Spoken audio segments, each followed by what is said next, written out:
Uber driver shot and killed during carjacking in Seattle.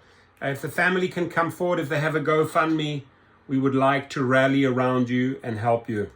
It's been a very emotional day, and some of these rideshare drivers behind us just learning hours ago that they lost one of their very own. Amari was very well known in this holding lot as he typically worked around the airport. I can tell you earlier today, those rideshare leaders met to discuss safety as it's now top of mind, as just last fall, they lost another driver who was killed as he worked near the Amazon spheres.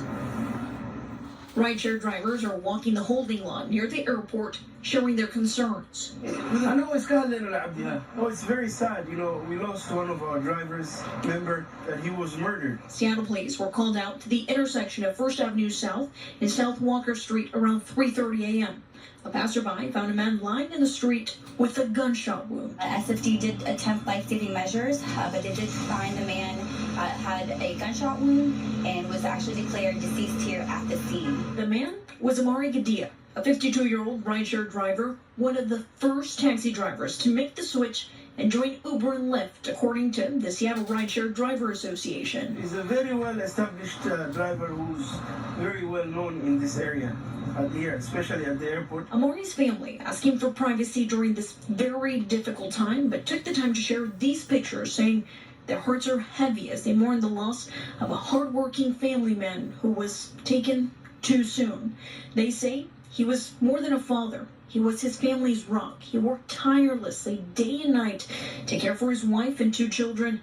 His love and dedication were unwavering. It's so sad, really. Someone coming out from his home to support his family, and then he's dead.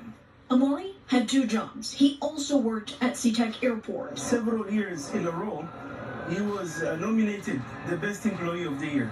Unfortunately, police say he was carjacked and shot by someone who walked up to him as he was stopped along the curb on First Avenue.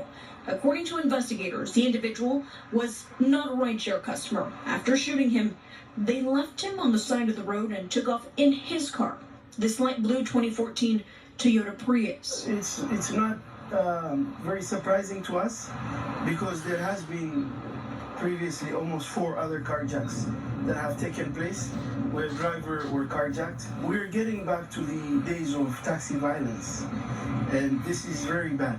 Drivers like Ahmed and Abdi say they came to America fleeing the violence in their own countries, only to be torn by loss and devastation here in their own community. Within 6 months, this is the 2nd driver.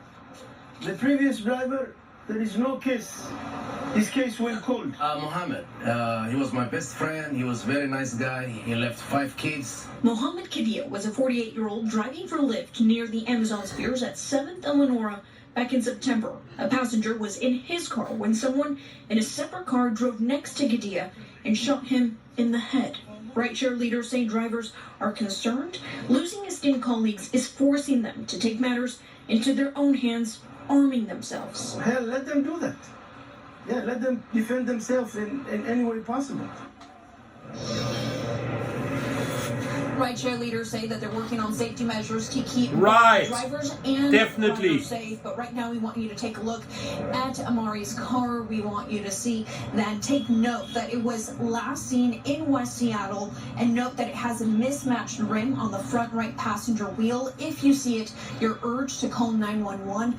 Right now his family is focused on raising funds to return Amari back to Ethiopia, where he is originally from, and lay him to rest there. A memorial will also be held on Friday starting at 7 p.m. in Soto. We have those details and how you can help on our website, fox13seattle.com. Do send us the details. I want to publish that GoFundMe.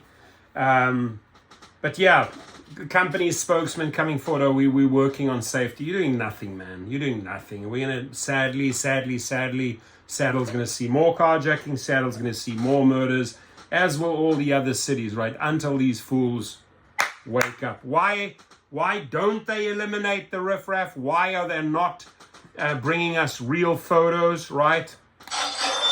Every dollar. They chase every dollar, ladies and gentlemen. They don't want to upset the riders. They do not want to upset the riders.